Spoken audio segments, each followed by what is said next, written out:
Babies aren't just made in the bedroom anymore. While in vitro is now common, the lines of the fertility frontier have vastly changed. From lab-created sperm to choosing the sex of the baby, questions of science and ethics surround the quest for a baby. The instinct to reproduce ensures a continuation of humanity. Children can just bring so much joy into your life, and I knew that it's something that I wanted to do. For some, it happens naturally. For others, obstacles of time. Women are waiting to have a pregnancy. And nature. My sperm count has been declining steadily. Get in the way.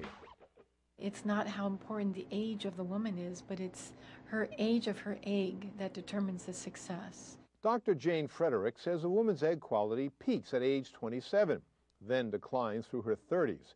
By age 42, a woman has only a 5% chance of getting pregnant with her own eggs. I've been in practice now over 20 years, and I have seen huge changes in the way that we can, the treatment that we can offer these women. Doctors are able to freeze embryos and sperm, but have less success freezing eggs because eggs have high water content.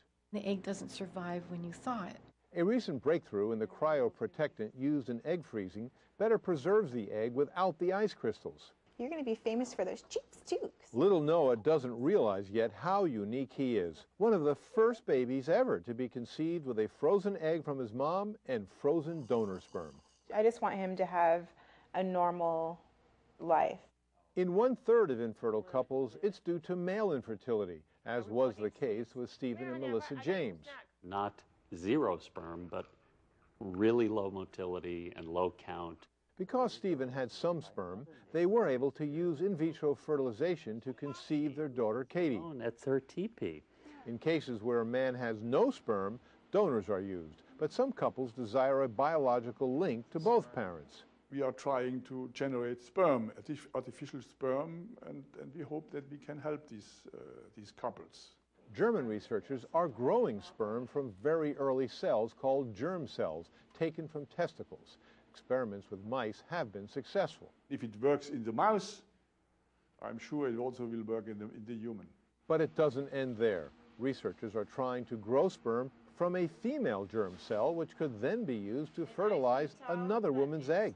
It might be possible that in the future, perhaps we are able to get a child from 2 women.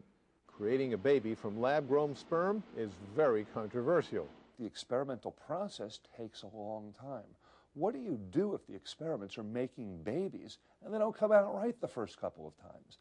Another area of the fertility frontier is also raising huge ethical questions. If they want a boy, we give them only boys, and if they want a girl, we give them only girls. Pre-implantation genetic diagnosis, or PGD, once only done to separate healthy embryos from unhealthy ones, is now done to determine the sex of an embryo, and then only the chosen gender is implanted. In thousands of cases, we've never gone wrong. Gender selection is legal in the U.S., but illegal in many countries, including China, India, Germany, the UK, and Canada. I think there are still many people who strongly feel that this should not be allowed.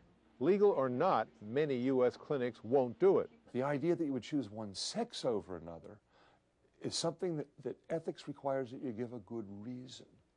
And all the reasons that most of us can think of are not very good. Dr. Jeffrey Steinberg thinks it's just a matter of time before it becomes more accepted.